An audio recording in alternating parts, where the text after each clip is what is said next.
This Good conference will now be recorded. And take two. Good morning, good afternoon, and good evening, everyone. My name is Carl Peet, and I am Knowledge Management and Impact Director for the SLOCAT Partnership on Sustainable Low Carbon Transports.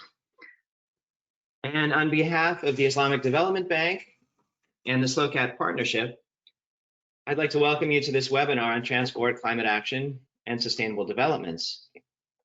The webinar today will focus specifically on synergies between nationally determined contributions, also known as NDCs, under the Paris Agreement, and voluntary national reviews, also known as VNRs, under the 2030 Agenda on Sustainable Development. And we intend, in the course of the webinar, to investigate these topics primarily through the lens of IsDB member countries. We've got a full agenda for the webinar today. In the first part of the webinar, we will invite senior management from both of our organizations to give some opening remarks. In the second section, we will give an overview of the recently released NDC and VNR Synergies reports, again from IsDB and SLOCAT. In the third section of the presentation, we will invite your active participation in a series of interactive exercises on synergies between these two processes, and in looking for ways to apply a guidance framework to enhance synergies between these processes. And finally, in the fourth part of this webinar, we'll present an infographic on sustainable low carbon transport in IsDB countries that helps to summarize and synthesize the outcomes of recent research. Before diving into the webinar, I'd like to request your help with just a few housekeeping items. First, we would request that you stay muted during the presentations, as the webinar will be recorded. And we would invite you to type any questions and feedback into the chat box at any point during the webinar, and our team will be tracking and bringing this into our interactive exercises. And finally, we would urge your active participation, as mentioned, in these exercises, as we're really eager to have you share your experiences and expertise with this wider group. And with that, we will jump into the first part of the webinar, moving into welcome remarks. And with that, it is my pleasure to introduce Mohammed Al-Said. He is Manager of Economic Infrastructure for the Islamic Development Bank. And I'd like to welcome you, Mohammed. The floor is yours. Thank you. Thank you so much, Carl, and welcome everybody. Thank you for joining us this afternoon. Of course, we are so proud to be here with SLOCAT. This cooperation is also part of the IDB transformation that's taken place. Since 2018, we are going under reform and restructuring, that not only we are financing the infrastructure projects, but also we are looking into the upstream activities and the synergies and the policies and the forming of the sectors and the policies that's going on. And today, this is, this report is actually the second phase of the cooperation with the SLOCAT. As you can see, this report will be addressing a close relationship between the transport sector, the climate change, the SDGs, and the Paris Agreement. It sounds very easy that everything is connected, but in reality, what we found out that we are all working for a good cause, but sometimes there is either we call it a lack of communication or sometimes a lack of alignment between these efforts. And unless we do our best to align all of them, we're missing a lot of opportunities and the synergies, and some of these efforts will not achieve the results that is desired. So today the report, as you will see, will examine the synergy between the NDC and the VNRs. For those of us who work firsthand with the governments and UN agencies and the development banks, sometimes we feel there is that misconnect or mismatch between the agencies that follow up on the VNRs and the NDCs. And that's why we're trying to push in our member countries to build in those synergies so that we can achieve the maximum results possible. So we hope that this report and today's session will inspire more ideas. And we look forward to hear from you. Any one of you who have more ideas would be glad to hear back from you. And we hope that this will be very beneficial. And again, it takes all of us to achieve the best results and to achieve the SDGs. So thanks for joining us. Back to you, Carl.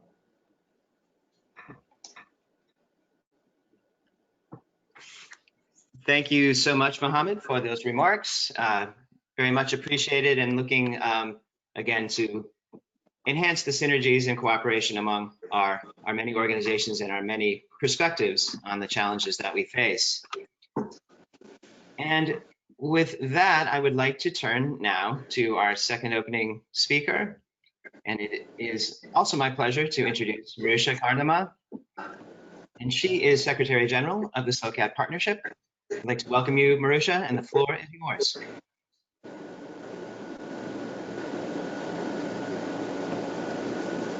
Thank you very much, Carl. Thanks, Mohammed. Thanks to all the colleagues joining us today from different time zones and different latitudes. I can see a very nourished participants list, and it's humbling to see that you're sparing time, precious time, to be with us today. And as Mohammed has said, this is the fruit of long-term collaboration between our entities, SLOCAT and the ISDB. For those of you who might not know what SLOCAT stands for, we are an international multi-stakeholder partnership facilitating collaborative action and knowledge for sustainable low-carbon transport. And we try to bring the voice of that movement into the international processes that negotiate climate and sustainability agreements. And we do that through knowledge, through advocacy actions, and through dialogue and networking opportunities. So what we're doing here today is very much about bringing those three streams of our work together in order to try to support your work as you work with national and international entities in shaping policies and strategic frameworks that then help on the ground to deliver that significant shift towards a sustainable and low carbon transport and mobility that we are seeking. So as Mohammed was saying, this business of articulating synergies between transport and mobility, climate action, and human development, not any type of human development, but one based on equity and sustainability, sounds very easily said, isn't it? But then it's rather difficult to put into place. As Mohammed was pointing out, oftentimes we are working with different departments in governments, we're working with different entities as well as at the international level, and it's difficult to operationalize coherence, policy coherence across those different frameworks. And that's what we are trying to do today. We're trying to share through the outcomes of this report we've all put together, what are the complexities of those elements of policy coherence and operationalizing them, and hopefully leave you with something to take back home for your day-to-day job. I would also like to just throw a couple of thoughts. I think that this work we are doing is as timely as ever in these moments of global pandemic, in which at national level and an international level as well, different entities are thinking about how should the recovery be? How do we go about that green recovery that we are so much needing, and that is the only possible recovery we could all be thinking about? So how do these strategic frameworks that help implement these global agreements on climate and on sustainability create and reinforce frameworks of implementation for those stimulus packages that will be unrolled in the coming years to be very much about building better, more equitable and green recovery for all of us? So this is what we are presenting to you today. I hope you will enjoy the presentation. By all means, the Secretariat of the SLOCAT Partnership is at your service. We could be happy to take questions afterwards that might not, we might not be able to address during the limited time for this webinar.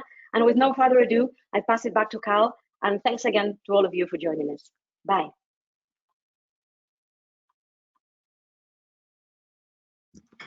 Thank you so much, Marusha. Thank you for underscoring the essential task of creating policy coherence and helping to advance human development as we move into a new phase of challenges in our collective work. So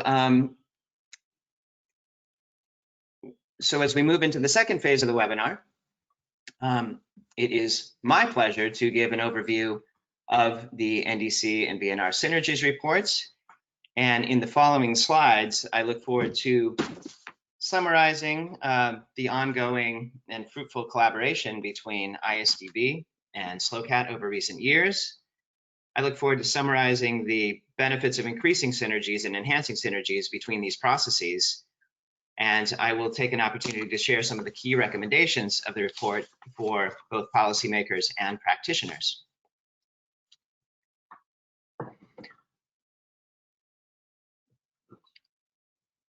As mentioned in recent years, ISDB and SLOCAT have established a very dynamic collaboration in tackling these questions of climate change and sustainable developments within the scope of the ISDB member countries. And our collaboration has taken shape over several phases.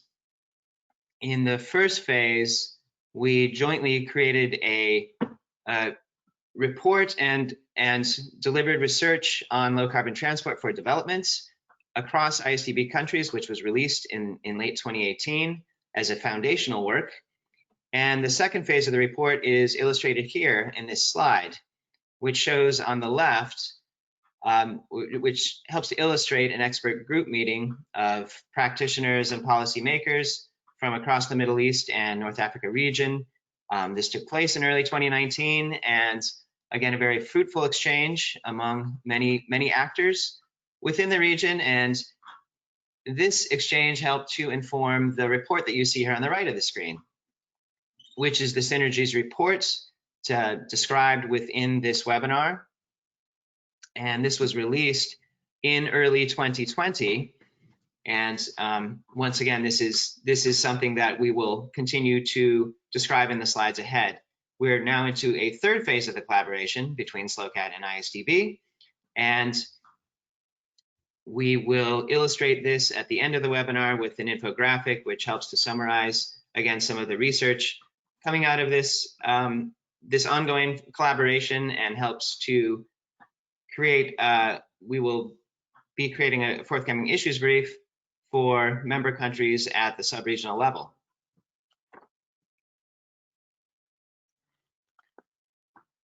And as we further explore synergies between these two processes, we would like to first note that NDCs and VNRs are, as they span two very different global processes, they share a great deal in common, but there are also some fundamental differences. So I'd like to just touch upon a few of these convergences and divergences between the two processes.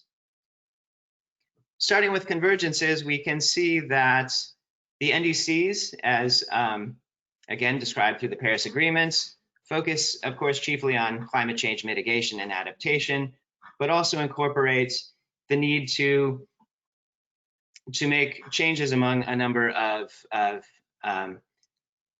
inputs and impacts to human development more broadly, such as reducing air pollution and increasing food security and enhancing climate resilience.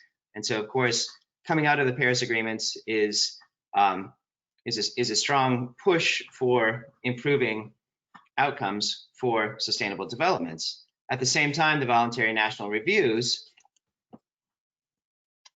focused around the 2030 agenda focus on climate action, both explicitly through SDG 13 on climate action, which focuses, of course, on mitigation and adaptation, but also a number of secondary outcomes and activities that will help to keep the climate stable and increase resilience, again, contributing toward human development. So again, these are important convergences between these two processes.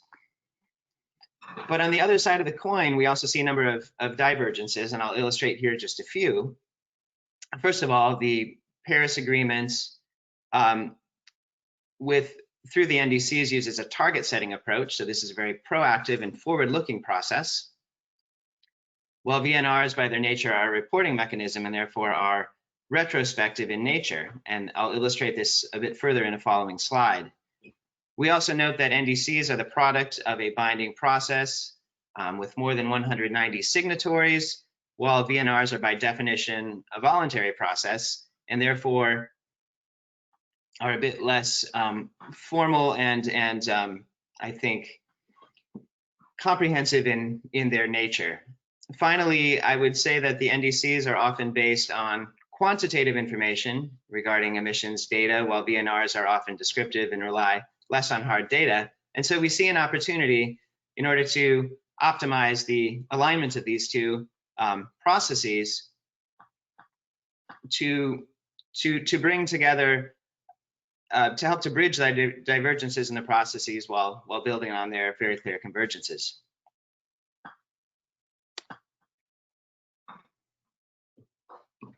And so I'd like to then take this opportunity to illustrate just a few of the benefits of enhancing these synergies further. And within the VNR Synergies report, we have investigated and illustrated seven different benefits, as you can see listed here. And I'd like to take a deep dive into just a couple of these in the slides to follow.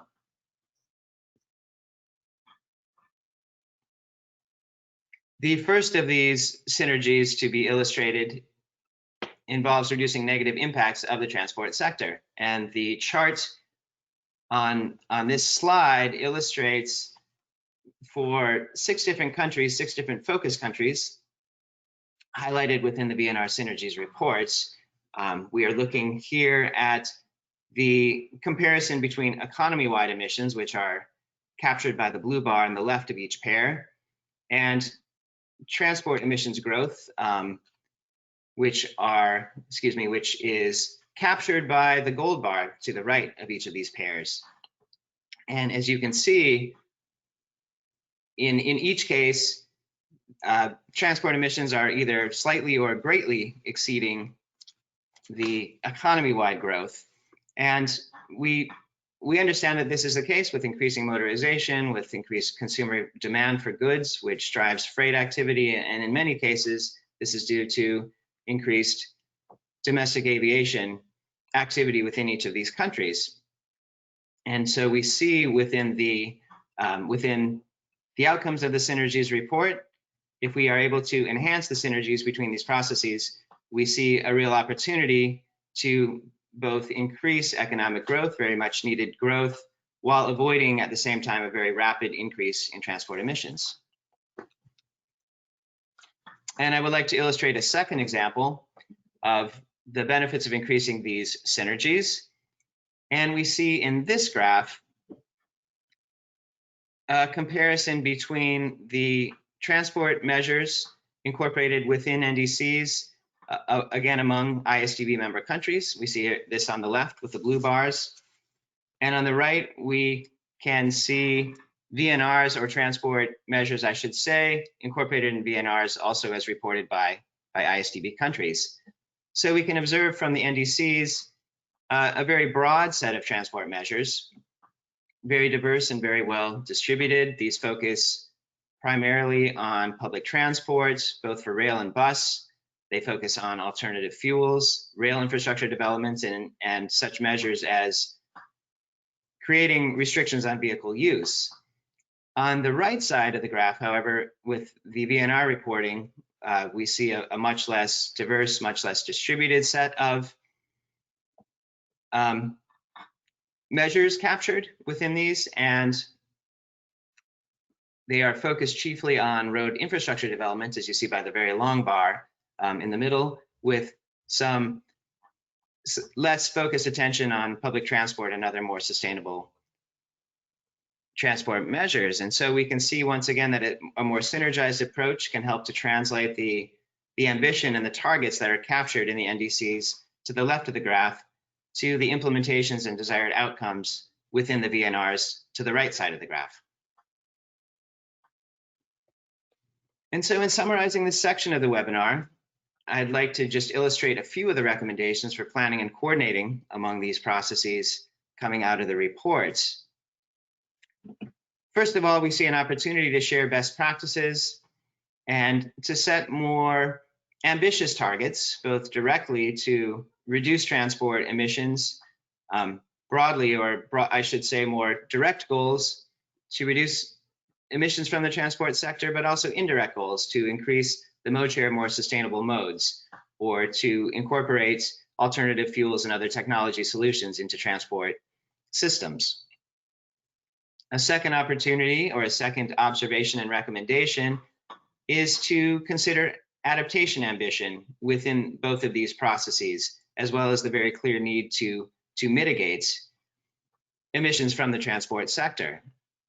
A third area is to improve transport data collection strategies, and this again can be done through sharing and best practices among peer countries and using knowledge and experience to set targets based on quantitative and really evidence-based decision making. A fourth recommendation is to increase the coordination and cooperation among government ministries, as again described in opening remarks, and to speak into the last slide in order to really find ways to link more closely and align more closely the process of establishing targets in NDCs and translating those targets into action, both through the Paris Agreement and through the 2030 Agenda. And finally, we see an opportunity to work within existing initiatives, both at the UN level, outside, of course, the UN, at global levels, at regional levels, and working among peer countries to build upon existing initiatives and channels such as the technology facilitation mechanism, so that we can build on current momentum toward bringing these processes more closely together and, once again, enhancing the synergies so that we can translate ambition to more rapid climate action. So with that, I would like to first thank you for your attention to this overview of the VNR Synergies report.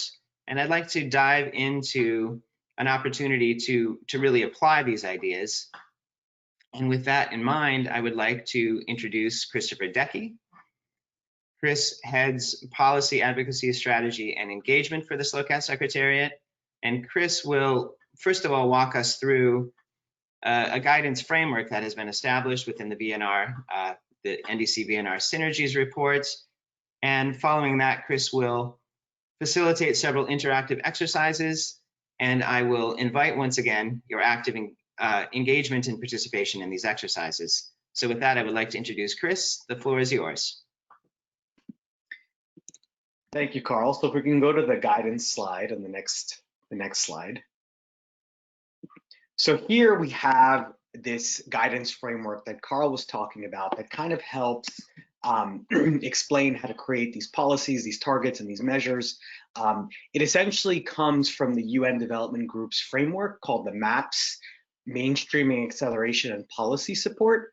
And it essentially just copies the whole concept of the policy cycle. So for those of you engaged in policy making, working with policymakers and other people in government, it essentially is a simple, self-explanatory policy graph. As you can see here, it has 8 different steps. So it starts with the gap analysis and diagnosis. It goes into consultations, how you should kind of reach out to people in your society, to stakeholders, to make sure they're part of the policy process. Then it goes into visions and targets, trying to come up with an overarching vision for the work that you're trying to do, the policies you're trying to create, and then setting tangible and meaningful targets to see whether you are accomplishing those goals. Then there's a bit of a look at policy coherence and prioritization to make sure actually the policies you're setting are working together and making sense. Then there would be a bit about looking at institutional frameworks, then financing, of course, a critical part of making sure policy implementation is taking place. Then awareness and capacity building, going out into society once again and making sure people are aware of the policies that are being set by the government and others.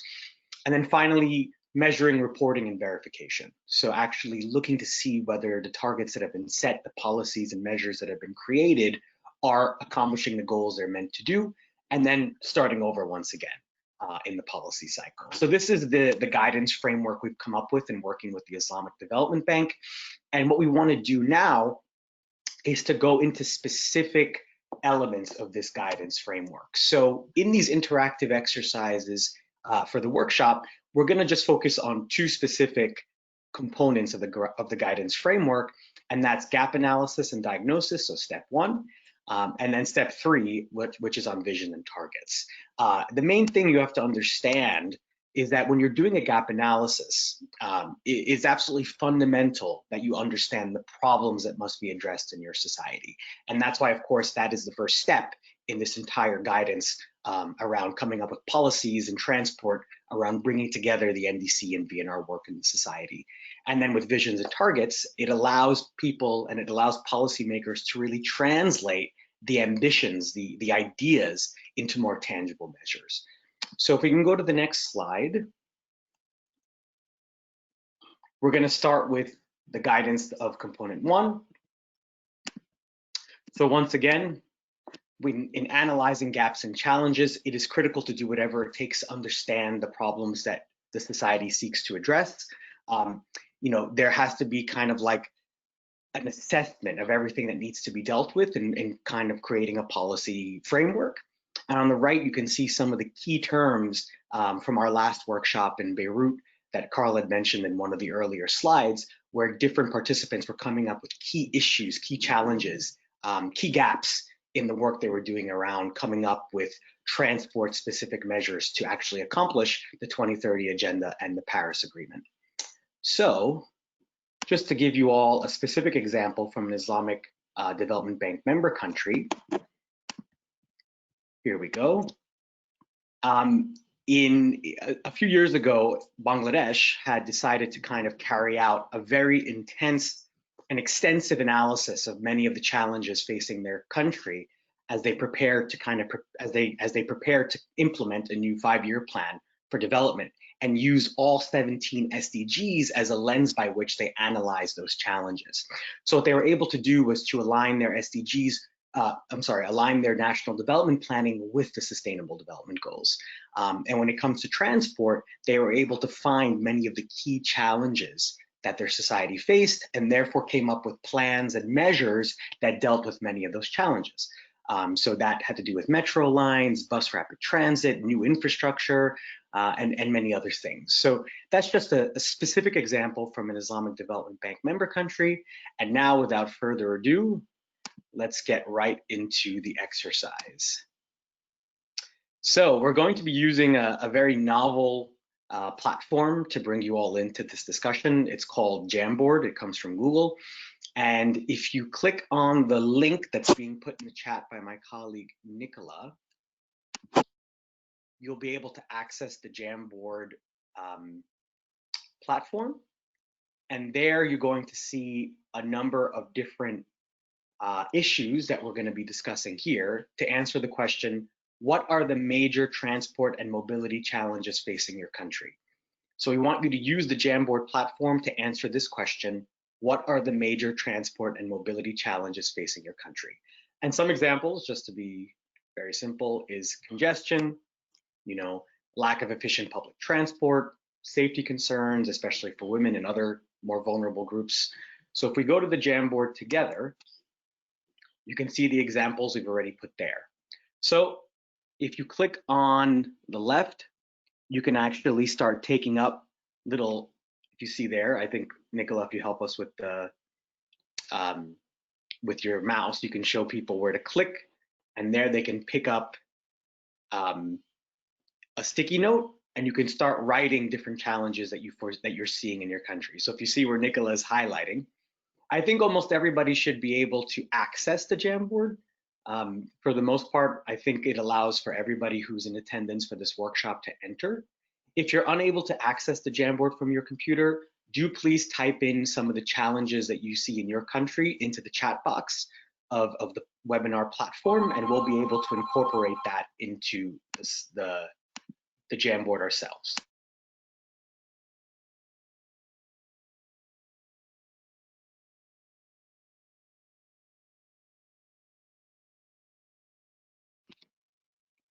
So here, we're starting to get going. So we have expensive public transport as a challenge somebody has outlined.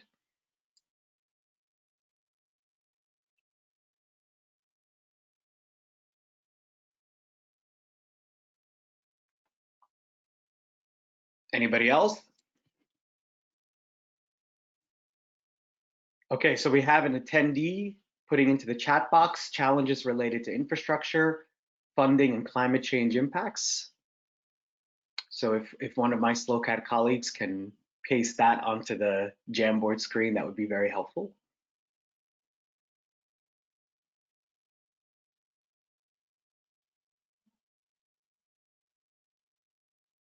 There we go. We have a new one now.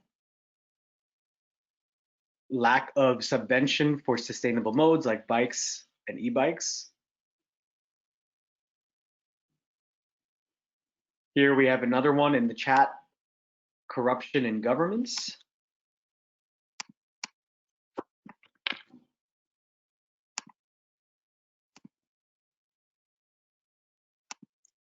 let me help you out here and put that in. Here we have renewing and scrapping of freight transport fleet.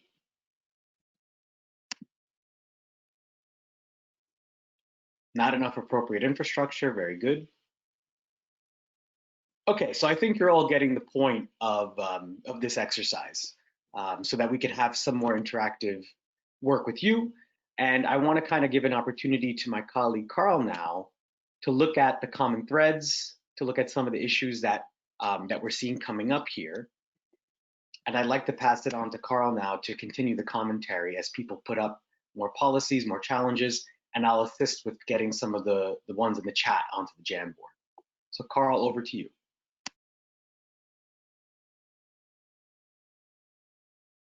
Thank you, Chris. And thank you to all of the participants for generating these helpful ideas. I think maybe we'll take just a moment more as these start to take focus. Again, we'll look to further inputs, both on the Jamboard itself and into the chat box. So we'll help to translate those. But I'd like to just offer a few framing questions for the discussion. As you can see to the right of the Jamboard here, we have a column to help, again, to bring together some of the common threads. As you can see here, we'd like to know what you see. We will help to interpret, of course, but what really inviting comment from the participants out on the webinar to help to identify some of the common threads among these challenges, to propose some responsible stakeholders that can help to address these challenges, and really to bring in your thoughts on how your own organization might help to address some of these challenges as well. So we will look to your feedback, and we will bring together some interpretation here as well. So we'll take just a moment more and see what starts to come together.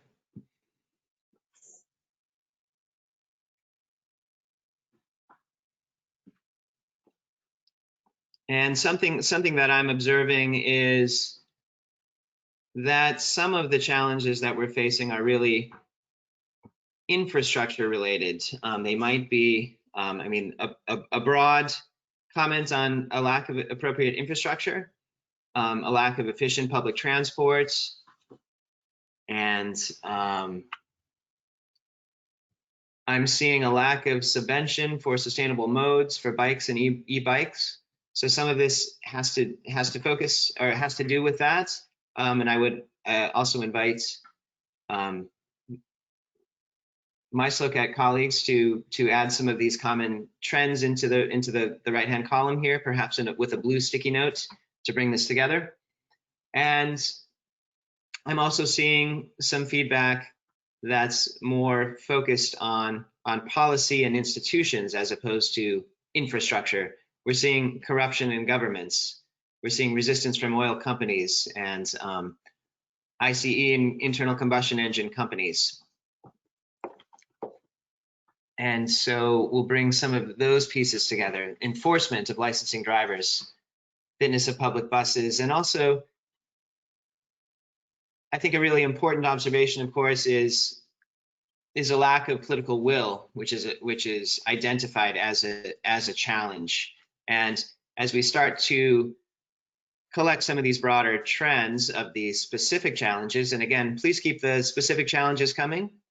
We're interested in your feedback, both micro and macro, and we will bring some of these broader umbrella issues, as you see in the right-hand column, into the next phase of the exercises, which will be focused on addressing these challenges. So let's continue here.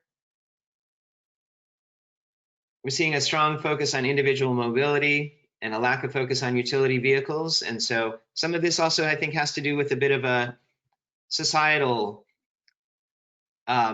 focus, or perhaps a needed shift from not only institutions, governments, infrastructure provision, this piece of it, but also to look at perhaps cultural shifts within individuals, within users of transport systems, and looking at demand from these users for perhaps a different kind of transport system to both address the challenges that we face and to create a more sustainable model for transport system development that, again, can be used to meet the climate challenge as well as to achieve sustainable development objectives.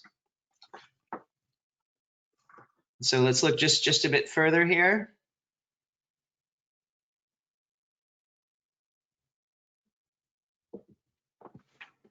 Okay, again, just taking a moment to pause and see what's coming in.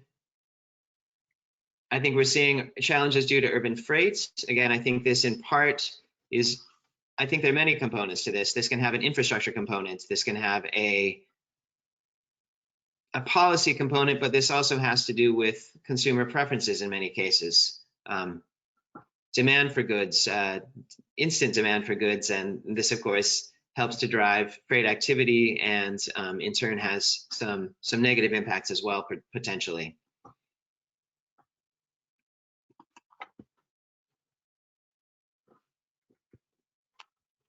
Okay, and again, I'm seeing here a lack of governance frameworks to mainstream sustainability.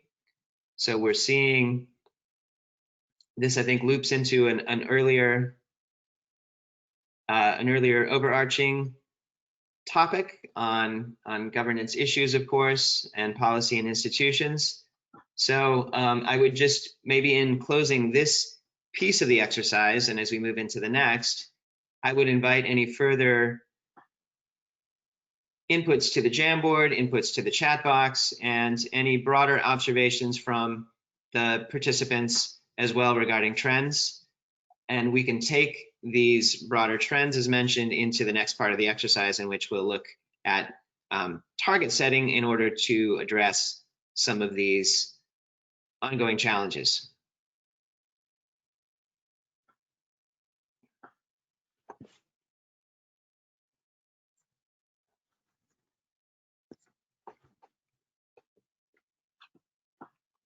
And with that, I will pass it back to Chris. Thank you all for, I'd like to thank all the participants for your very, very helpful inputs and generating this rich set of ideas.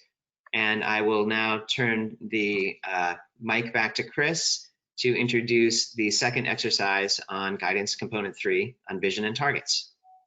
Great, thanks, Carl. Thanks again, everybody. But don't go anywhere because we got more fun for you.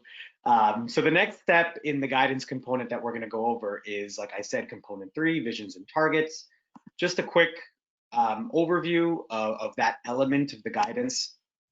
Essentially, what we're going to do after you assess all your gaps and challenges is to craft tangible targets that will assist you in overcoming the challenges you just outlined. Okay, and to do this, you have to have an overarching vision that kind of guides how you're going to produce those targets, right?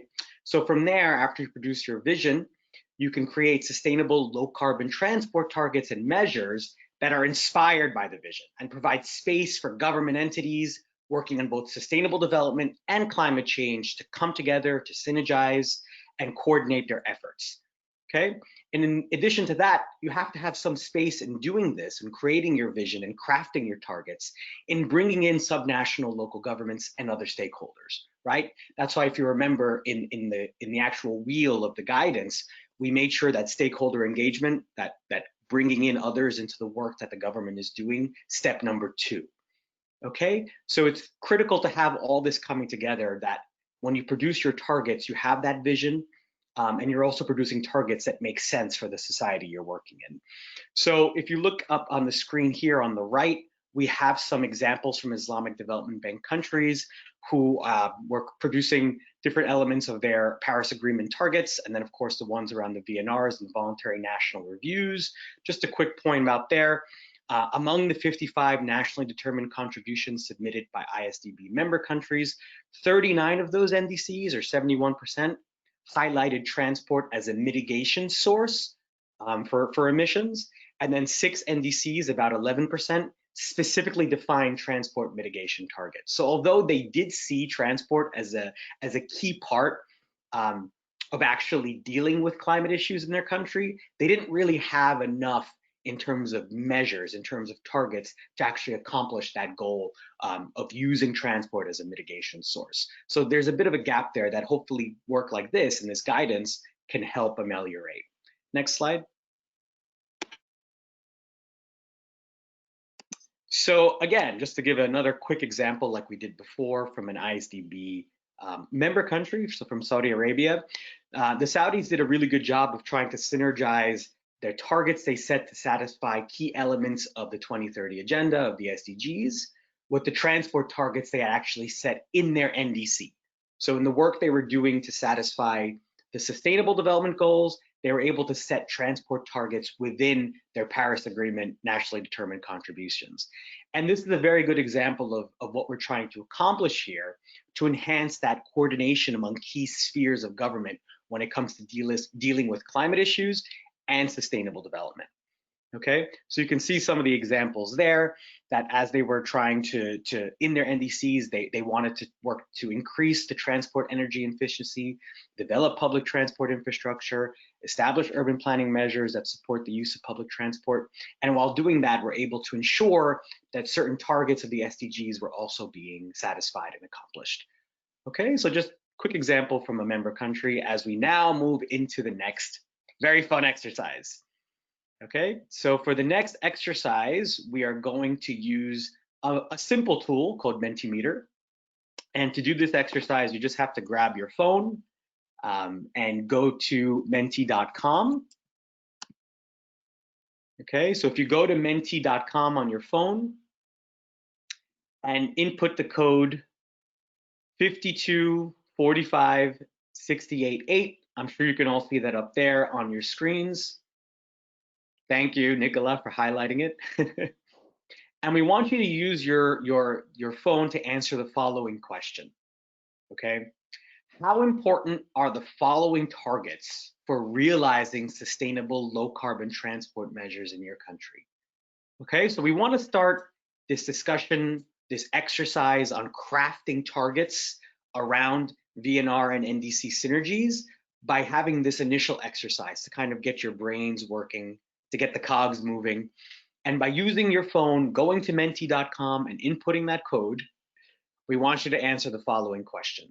How important are the following targets for realizing sustainable low carbon transport measures in your country? Now, once you get to the menti.com website and make that code, you'll be able to start scaling up all those different transport measures. And that will allow us to see in real time, all together on the screen, how all of you are voting, okay? So the first measure we have there is a target on reducing transport emissions. Then we have a target on public transport mode share. Then we have a target on walking and cycling mode share, a target on congestion reduction, a target on reducing transport-related pollution, and then a target on reducing road injuries and fatalities. Okay, so once you all start voting, oh, here we go. Great, we're getting some inputs here. So let's see. All right, we're seeing that a target on public transport mode share seems to be getting the most votes.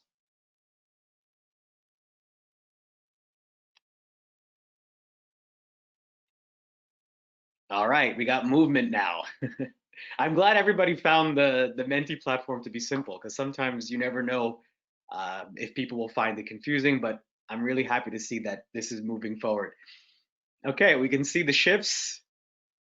So right now we have a target on reducing transport-related pollution as the top contender. So 10 people have already voted. Any more movement? Now we have 11. All right, so it seems many of you are leaning towards a target on transport-related pollution. That's good to see. So our top vote so far is the pollution one. Then number 2 is the one on emissions. Then on mode share. Then on safety, reducing road injuries and fatalities.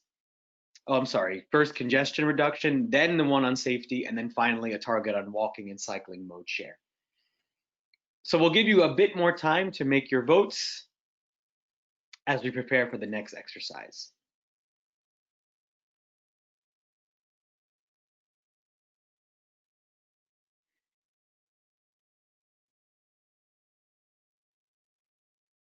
All right, I see that the number is not, oh, we have another one.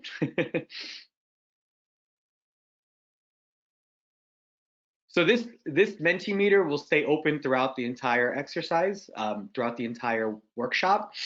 So if you want to make a vote later on, that's fine as well. And we'll make sure to capture the responses from all of you afterwards. So nothing will be lost. All of your reflections will be recorded, and we'll make sure to capture them later on in the exercise. Okay. Let's just wait another moment or two for any more votes.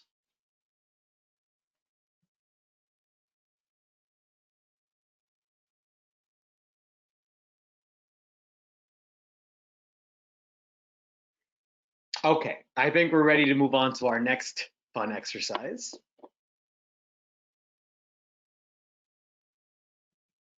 So if Nicola, you can help us go back to the PowerPoint just to explain the next exercise.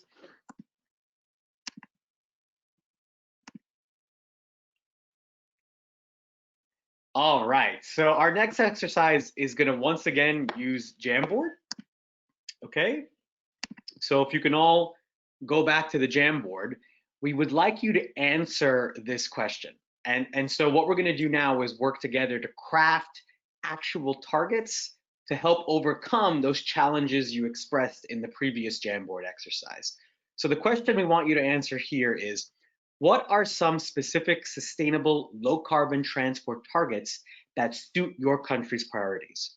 Okay, examples include increasing public transport mode share to 25% by 2025. Another example is reduce the number of deaths and injuries from road crashes by 50% by 2030. Another example is provide safe, affordable, and sustainable transport systems for all by 2030 with special attention to the needs of the most vulnerable. You might recognize the two of those as coming directly from the SDG targets. So what we're trying to do here is to craft quantifiable, tangible targets that help us overcome the challenges you recognized in the previous Jamboard exercise. Now, this doesn't have to be super scientific. You know, we're not looking to see that you have an exact percentage that allows us to overcome those challenges. We just want to start, again, get your brains working to be part of this process of crafting targets that make sense for your societies. So now we're on the Jamboard here. You see some of the challenges there. So now, Nicola, if you can take us to our next Jamboard. And using the pink sticky notes, so again, you can grab those sticky notes from that left toolbar. Using the pink sticky notes, let's see what kind of targets all of you can come up with to help tackle some of the problems in your societies. So you already see some targets being produced. So we have promote and foster usage of biking, walking, and small electric vehicles. Okay, very good. And like I mentioned before, if you're unable to access the Jamboard, please do put some of your targets into the chat box, and we'll make sure that those points are reflected in the Jamboard. So no worries if you're unable to access it. All right, so let's see what else we've got coming in.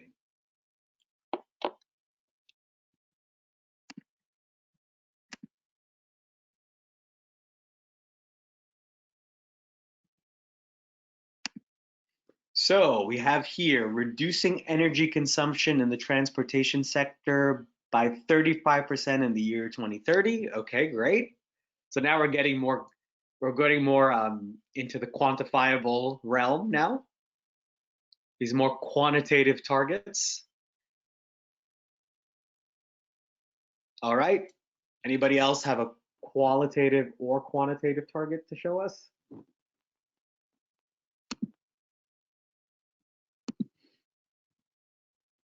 And don't feel rushed. We have pretty good time.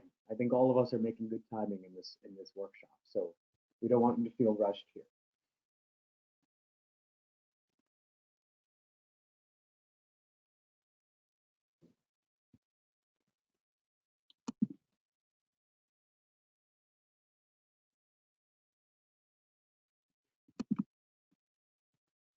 All right, so we have another target here, increase the share of electric vehicles. Very good. Oh, we have another one coming in. It says establishing open access. Here, let me take my video off so I can actually see my screen better. Establishing open access data portals with up-to-date registration information of all vehicles, including rickshaws. Wow, that's very interesting and very precise. Thank you very much for whoever put that in.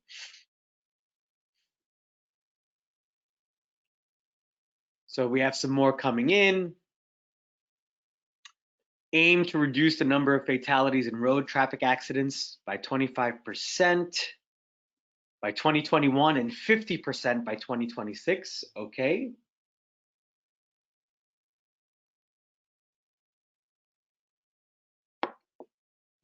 And then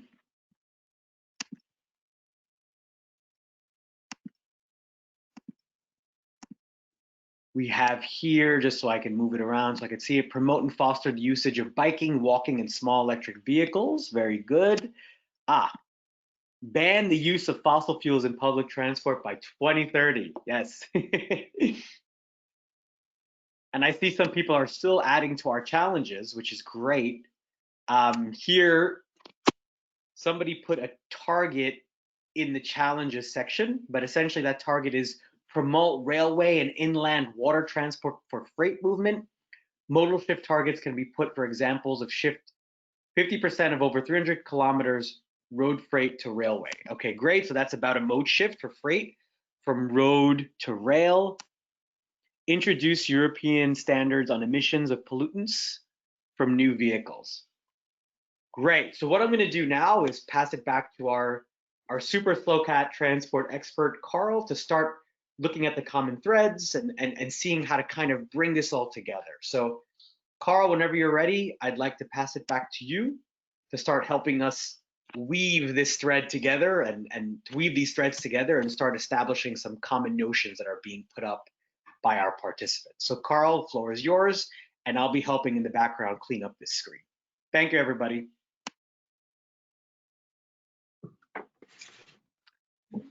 Thank you, Chris, and thanks to all of the participants for generating these really helpful and, I should say, very ambitious ideas for addressing the challenges that we identified in the initial slide.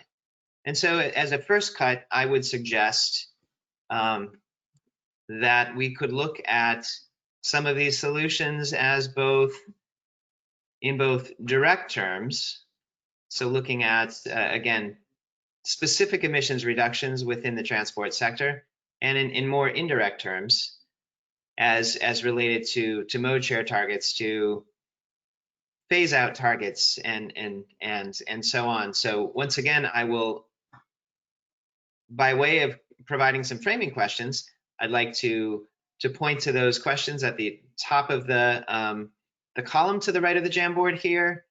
Again, we're looking for some common threads, looking for responsible stakeholders to help create and really enforce these targets, to help implement these targets. And would also like to get your sense on, are we seeing a balanced look here with attention to both climate change and sustainable development? And with that, I will again touch upon the more direct targets. I'm seeing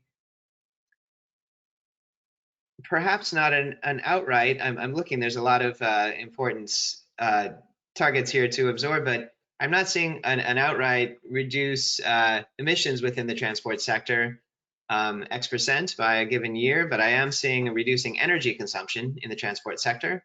So I think the focus on energy is important, as this is really helps to focus the overall reduction of greenhouse gas emissions. At the same time, I think we're looking to really optimize the sustainable development objectives within these targets, and as we address these challenges identified. And so on that side, as we take it perhaps in a lens through a lens of the SDGs, I'm seeing a goal to reduce number of fatalities in road traffic accidents. And so road safety, or safety more broadly, is important, really looking at human health. I'm just looking to see, not seeing specifically targets on reducing air pollution or local pollutants that also contribute to health, but I think we can also look at it in terms of economic activity and outcomes in that respect. So as we look at, where has it gone? Looking at promoting and the use of small electric vehicles, this can help to move people and goods more efficiently, which has, I think, an economic aspect to it, certainly. Banning use of fossil fuels in public transport, I think this looks both to, or this touches on both health aspects as we move away from fossils and move to cleaner sources of energy. We can help to enhance human health outcomes, health and safety outcomes. We can also see here efficiency as we're focused on reducing congestion, introducing congestion pricing. This is, again, a very, very important contributor to both efficiency and economic activity. And I'm seeing also some infrastructure and investment type targets. So moving toward rail for rail freights for trips above 300 kilometers. This again has both efficiency aspects. This has potentially cleaner energy aspects, as we might more easily bring electrification to rail rather than looking at personal vehicles, personal on-road vehicles, and again, we're revisiting the cultural shift and measures to limit certain practices. So how do these targets help to inform not only national policies or perhaps broader policies, but also help to shape shifts in individual behavior, consumer behavior, and also consumer demand? So I'm seeing, interestingly, a target on public parking, so that can help potentially drive demand for potentially more personal mobility. I think in terms of, I see a focus on shared mobility and mobility as a service. So this, again, I think can help to shift consumer demand or user demand by offering a broader set of transport options and making more flexible transport options. And certainly there are more specific targets on mode share, whether it be public transports, moving, as mentioned before, moving freight toward rail, and promoting and fostering usage of biking, walking, and small electric vehicles. Again, I touched on that earlier, but this again speaks to a broader set of options, which again can, over time, can lead to more sustainable transport behavior, kind of at the trip level, and in the long term can help to shift broader patterns of mobility and broader patterns of investment as well. So looking to the stakeholders, and I may pass the microphone back to you, Chris, for just a moment to help interpret some of what we're seeing and to invite perhaps just a few more inputs from stakeholders, but want to make sure that, I should say from the participants, but also to make sure that we're looking at responsible stakeholders. We can move into the second of the questions among these. And again, we're looking for either specific inputs from your own organization where you feel like your organization can make a contribution toward these targets, toward these proposed solutions, if you will, and also to comment perhaps on the balance among both climate and sustainable development objectives. So with that, I will pass the mic back to you, Chris.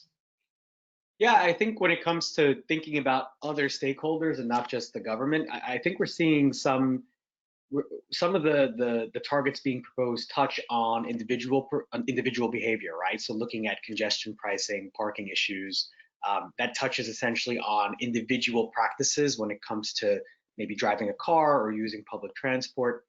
But we're also seeing when it comes to, let's say, the energy targets or the emissions targets, putting some onus on stakeholders like, maybe those who provide, like the energy companies, those who provide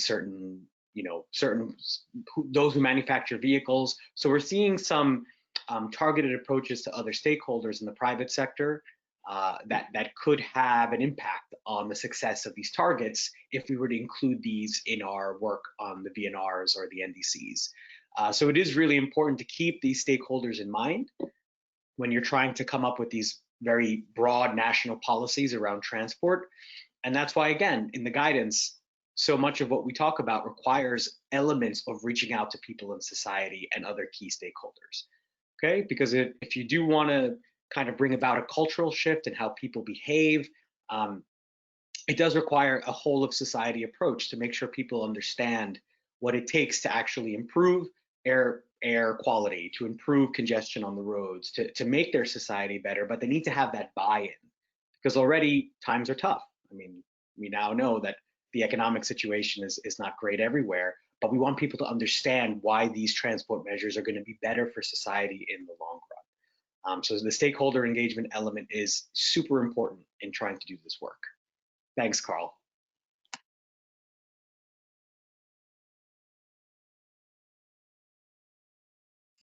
And thank you, Chris. So again, I'll just perhaps in winding down this exercise, and we're also bringing in a few more of the inputs from the chat box. So we'll just welcome one more round of input from the participants. And we've really generated, I feel, a lot of important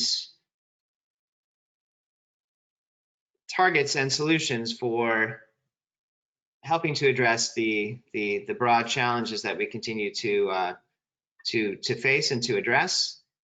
And we appreciate your input, again, in sharing your experience, your expertise, your perspectives, in helping to illustrate a broader set of trends that are needed to really, again, bring together these two global processes and to translate the ambition as captured in the Paris Agreement toward action and implementation as is reported through the VNR process.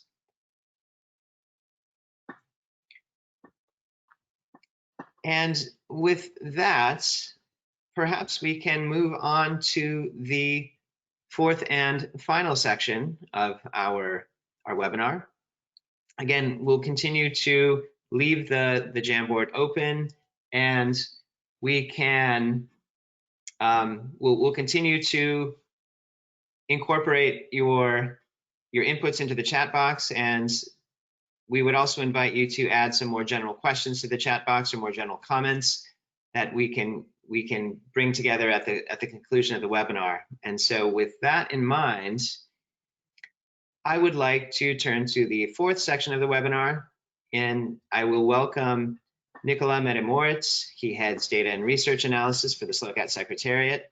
And Nicolas will give an overview of a recently released infographic on sustainable low carbon transport in ISDB countries that really helps to summarize and illustrate and bring to life some of the research that we've done in the various phases of collaboration, we being ISDB and SLOCAT in our ongoing collaboration as earlier described.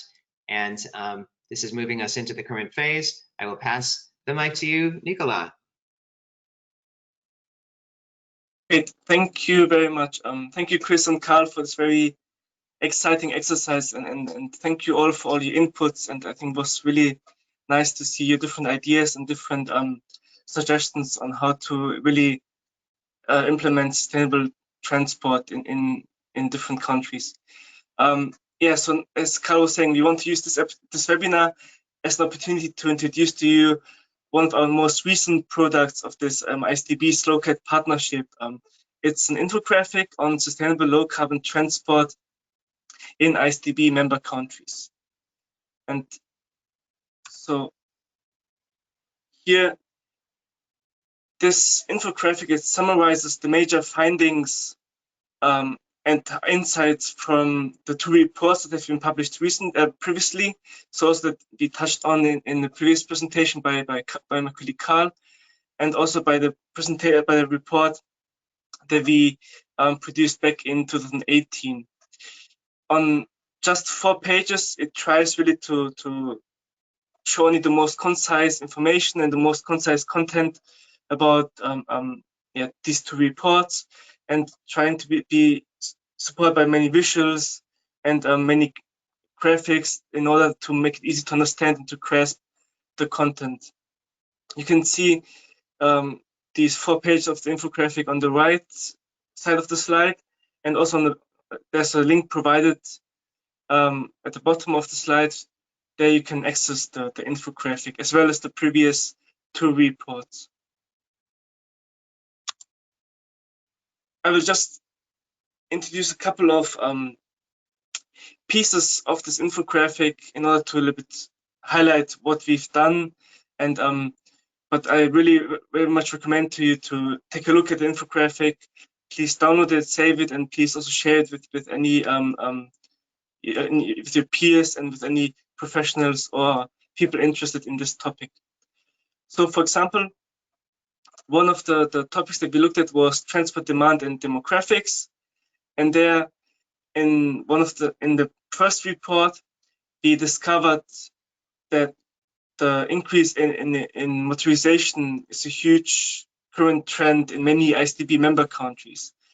In these 3 countries that you can see in this graphic, the Brunei, Kazakhstan, Kyrgyzstan, you can actually see that the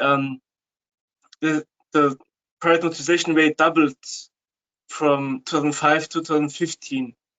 And so what's also very important to counteract, or like to stop kind of these rising motorization trends, is the supply of more sustainable transport modes and sustainable transport options. For example, this could be, for example, like more urban rail or more public transport systems. And then if everything can be packaged in a very comprehensive urban mobility plan, then the efficiency and the effectiveness of such a measure can be accelerated multiple times. And then, so that's just one of these many pieces that we have in the infographic. It further then goes into the emission trends.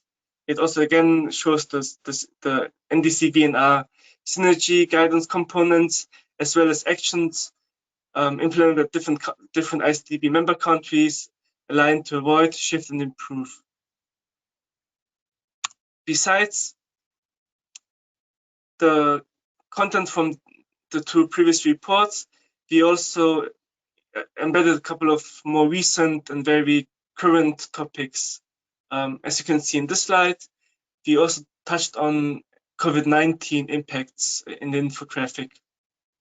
So, for example, as in many places around the world, we can see a sharp decline in mobility, and for the IsD member countries, it actually results in like almost a 47%, 50% reduction of certain trips. But then also we want to highlight some of the countermeasures and actions taken by certain entities within the IsDB member countries. And there, for example, we showed Abu Dhabi, where they actually increased the frequency of buses in order to avoid crowding within buses. And so it also allows you to practice more social distancing and to have less person-to-person contact in a closed area. So, and overall, it's very important to highlight that this pandemic recovery measures should be able to build back better and to transform the mobility systems into a more sustainable, resilient pathway. It's very important to ensure safe and clean mobility systems around the world. And as previously we discussed a lot about the NDCs, we also actually included in this infographic a current campaign that SLOCAT is working on. It's called Raising Ambition for Transport in Your Nationally Determined Contributions, because countries have to submit updated climate action plans within the next couple of months in preparation of COP26 next year, November 2021. So we want to raise the ambition and try to that countries and parties better reflect a more sustainable, low carbon, resilient transport system within the new updated NDCs that should be trickling in the next couple of weeks. You can find more of these, or like you can find more detail on these 10 recommendations on our website, slocat.net/NDCs. And I would also very much recommend you to take a look. I will post the download link for the infographic in the chat box. And there you can find, again, as I said, the 2 reports we published together with IsDB, and as well you can find on the bottom the now published infographic. So thank you very much. I'm bringing it back now to Carl for further discussion and a round of comments. Thank you.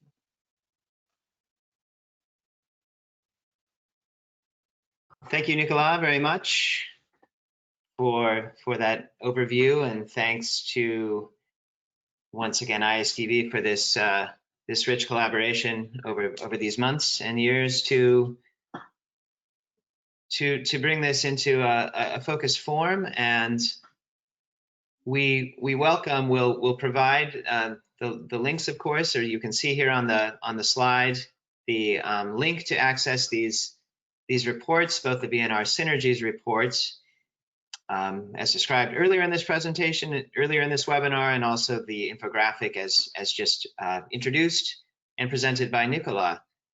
And as we move into the closing of our webinar, we would like to first pause and give an opportunity for any of the participants on this call to raise any broader questions about any piece of this webinar focused on the VNR Synergies reports, on the exercises that we have jointly engaged in, and the infographic has just presented. So we'd like to once again open the floor and open the chat. We'd welcome your questions through the chat box once again, and we would be happy to respond at this point before we close the webinar.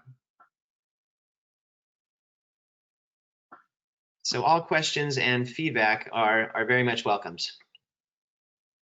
And we'll keep an eye on the chat.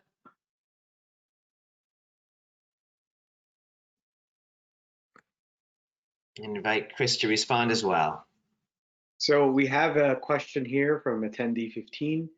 Do the public and private sectors require unique approaches or synergies between them?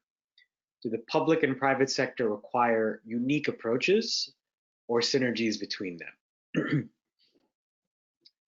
Yeah, if I could respond to that pretty quickly. I mean, in terms of unique approaches, right? Like you kind of have to define who you mean by the private sector, right? Do you mean private companies, business industry? Do you mean private NGOs and organizations and civil society? Do you mean unions or associations? It really depends on what you mean. And each one of those entities, each one of those constituencies requires a different approach. We hear a lot about reaching out to women's groups and youth groups. I mean, this is quite popular in the era of the SDGs, since it was recognized that young people are kind of like the torchbearers of sustainable development. But what does that mean? What does that mean by actually bringing and engaging youth organizations in the process of formulating these policies? It really requires understanding of the type of constituency you seek to include in your work before you can really come up with a means by which to engage them. Engaging young people and women's groups and people with disabilities and workers, these kinds of traditional civil society constituencies requires a lot of understanding of the people and their needs. It requires that we go beyond just asking them for their advice or consulting them or ticking a couple of boxes. It really requires meaningful engagement, and that kind of expertise and work takes some thinking on the part of the public sector and the government to make sure they're doing a good job and doing it right. So I don't know if that answers your questions. I don't know if, Carl, you have any other point to add to that. Thank you, Chris. And no, I think you've covered it very well. And in fact, I would, rather than commenting further on that very helpful question, I would suggest instead that we move toward some other questions coming in from participants. And so let me raise one here, which is this: what is the ISDB share of involvements toward infrastructure investments in transport versus improving transport policy and governance in recipient countries? Very interesting question, and perhaps we could in this case invite our ISDB colleagues to respond if you would like to do so. We can also move on to, why don't I read actually just a few questions and then we can respond to a set of them together. So this is one question coming in. Another one is a focus on public transports, and we see this is coming from UITP, the International Association of Public Transports, looking at the targets and comments focus on public transport and the, of course, strong effort to move toward meeting those targets. So that's something that we can also touch on, and thanks for that acknowledgement, UITP. And finally, we see a question coming in on how transport issues have been addressed in national adaptation plan processes. And I think that's something that I would even open up to other participants to respond to in the chat function as well. So coming back to this question about the ISDB share of involvement toward infrastructure investments, toward, again, infrastructure investments in transport versus improving transport policy and governance in recipient countries. We have, I think, some ISDB colleagues on the line, and would invite any comment from wherever you. Thank you, Carl. I guess the question, as I see it, is whether ISDB finance the restructuring or the governance of the transport sector in the member country. If that's the understanding I have clearly from the question. And historically, IDB has been focused on the infrastructure financing itself. So we would, go for financing the actual projects. But maybe in my opening remark, I mentioned that, in part of our recent transformation, we are also focused on, the policy and the upstreaming activities. So far, we haven't been involved in a total restructuring of a transport, sector in any of the member countries, but we do extend support to the member countries, who are interested in finding more efficient way and more, transparent way into running these, investments, which ensure the efficiency of investments. So I hope that answered the question. I don't think we are as involved as maybe some of the other MDBs who have certain sometimes conditionalities in their loans where they mandate that in order to finance a project, they would require a total restructuring of the government agencies. We won't go that far, but we usually take a supportive role in member country who want to do that, and we will provide them this kind of support. So I hope this answered the question.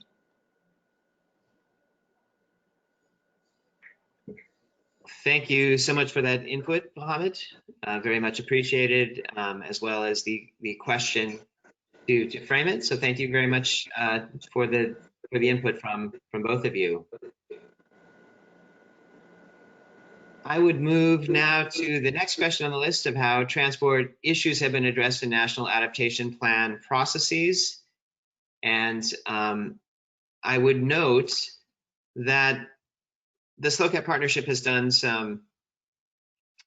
engaged in some research on transport adaptation as well as mitigation, which is a main focus of what we do. But within the adaptation, the National Adaptation Plan processes, the general observation is that transport could be more fully incorporated within these plans. We've seen some important inputs, especially from ISDB member countries in this area, and setting specific targets. I believe from Maldives, and looking to make the airport infrastructure just a bit more resilient to climate change. And I believe in Pakistan, there's a focus on increasing resilience of infrastructure and also creating policy responses to support that. And so we're seeing some of that within the National Adaptation Planning process, some really important examples to emulate. And at the same time, we see a potential for more attention to this area in NDCs and also in reporting within the VNR process. And so I think I would sort of summarize by saying there are some really important peer examples that exist in a number of the, as I said, ISDB member countries, and we're seeing a lot of these efforts are led by countries in the global south, which is perhaps not surprising looking at vulnerability. And so I think that we have a lot to learn more broadly and look for ways, I think, within the workshops that feed into the National Adaptation Plan process. We see an opportunity really to have some of those leaders create these examples that can be emulated by others as well. So we appreciate that input. Anything further from other colleagues on that question?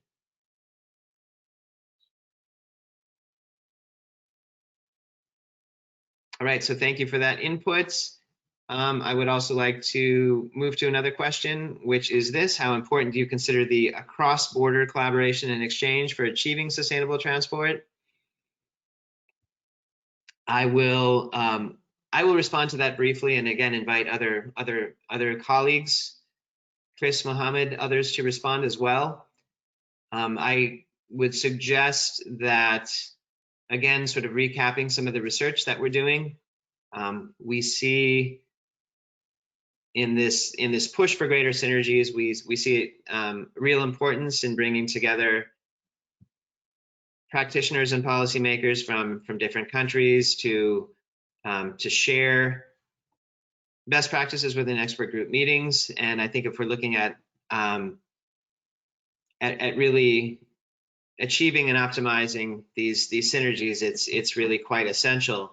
This is also something that we're focusing on, as I mentioned briefly in the opening presentation, in the current phase of our collaboration with ISDB, as we look to not only summarize some of the lessons learned and some of the important trends, as you see in the infographic just presented, but also in the forthcoming issues brief that will focus on more concerted efforts and more robust peer exchange among ISDB member countries at a sub-regional level. And we feel this can be an important model to be used for a broader set of countries in a broader set of regions around the world. So let me pause there and invite any further input from any of my colleagues. Thanks, Carl. And I think that highlight the issue of South-South cooperation, which I think this has been coming up again and again for many years. It's not something new, but even in the G20s, there's a number of initiatives under the G20 for this cooperation. And in ISDB, we do have a dedicated, division called the reverse linkage, as we call it. But it's meant to highlight the South-South cooperation, where we do the transfer of knowledge, of know-how, whether it's something in agriculture and transport and energy. And that includes sometimes in policies, where we have certain countries who have succeeded in formulating a certain sector policy that encourage the involvement of the private sector, and improve the efficiency of that sector, and we do organize this kind of platform that provide the necessary means for the exchange of those know-hows between the IDB member countries. And I think this found to be very relevant because sometimes, the issues of developing countries are better solved by other developing countries. And I think so far we had a success in agriculture, even between as far as Malaysia and Suriname. We had also a successful exchange between a number of African countries and Turkey. So we had a multiple success, like I said, because sometimes what works in developing countries are better replicated in the same environment in developing countries. Back to you, Carl. Okay, thank you so much, Mohammed, and thank you for really underscoring the importance, of course, of South-South cooperation and building on this strong tradition, which is needed more than ever. And I would like to take one more question in this queue as we are reaching the end of our time in just a few moments here. So let me bring on the final question. Again, I'll read it aloud and invite comment from other ISDB and SLOCAT colleagues as well. So this question is how to make NDC proposals a successful instrument to meet climate change goals, especially that NDC cycles is 5 years, and some measures need much more time to reach the intended GHG emissions reductions. So thank you very much for this question. This is very welcomed. And so coming off of the last presentation on the ISDB, on the infographic, as presented by Nicola, we are looking at a guidance for how best to incorporate some of these strategies within NDCs, but we also see a very important linkage, a linkage of growing importance between NDCs, which have a time frame, will have a more limited time frame, although we're focused out to perhaps 2030, 2035 for some of the NDCs, and we'll have these ongoing checkpoints to raise ambition within NDCs. At the same time, we see an important linkage to the long-term strategies, which have also been requested by various countries, by various signatories to the Paris Agreement coming out of COP22. And we're seeing a slowly growing number of long-term strategies being submitted in the course of 2020. And these, of course, have a longer time horizon for planning for reducing emissions, of course, at an economy-wide level, but also in terms of transport emissions. And so this is also an area that we're watching closely, that we're engaging in research and engagements through various workshops, through the SLOCAT Partnership, including our 90+ members and partners, and of course, broader collaboration beyond the SLOCAT Partnership as well. So let me pause on that, invite any further comment from my ISDB or SLOCAT colleagues. Thanks, Carl. I think this is exactly the point of the synergy between both of them. What happens in reality that maybe between the VNRs and NDCs is different agencies on the ground work on them. So the VNRs might be worked in a centralized ministry like Ministry of Planning, or somebody who takes over the ownership of the whole SDGs, while the NDCs are worked by the technical ministries like Ministry of Transport or the transport agencies, and that's where the missed opportunity is. And I think the question was focused on exactly how we achieve efficiency, because there's a lot of potential if just these people talk together on this national level and subnational level. There's so much better understanding and so much better improvement could happen on these national and municipal level. And that's what we've done in ISDB. And when I think you participated in one of these workshops where we conduct a workshop and bring these people actually to sit down together. It's not meant to change any of the government work or any of them. It's just to bring in awareness, and you will be amazed that in the same country, the same government agencies, that people are not aware that there are technical colleagues who are working on the NDCs while the VNR people working with the UN agencies. And it was a great eye-opening when they just started talking to each other and seeing the impact of what they do on an NDC and how down the road it affects a VNR. So this is exactly what we mean by the synergy, and the more awareness we bring, the more things we can do much better on a city level, municipal level, and a national level. Back to you, Carl. Okay, thank you so very much, Mohammed, for those comments and for bringing in again this really important point that so much of this is awareness, it's communication, it's collaboration. As mentioned again earlier in this webinar, we really see this opportunity to bring together these different levels of governments to have coordination on a vertical axis as well as a horizontal axis, and really to make sure that we're all communicating with each other again in this ongoing effort to translate ambition into implementation action. And so with that, as we've reached the end of our time together today, I would like to say in closing, on behalf of both ISDB and SLOCAT, we thank you for your participation, for your very active participation in this webinar, for sharing your expertise and experience through the interactive exercises in Jamboard and Menti. So thanks for braving the technology at this distance. And we would invite you to leverage the Synergies report, the guidance framework, as we have illustrated through these exercises, and to take a closer look at the infographic as presented in any way that this can help to support your work. And this is something that we are interested in continuing to expand in other areas. And finally, I would say we are looking forward to collaborating with all of you in the months ahead, continuing this communication at this distance for the moment, and with luck in person very soon. So I will say once again, thank you all. Please take good care and be healthy and safe.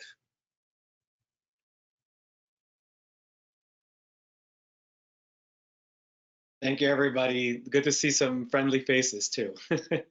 Yeah, good to see you, Chris and Carl. Sorry, I was on another meeting. I joined a bit late. Excellent. No worries. Good to have you all here, and really thanks so very much again. Thank you.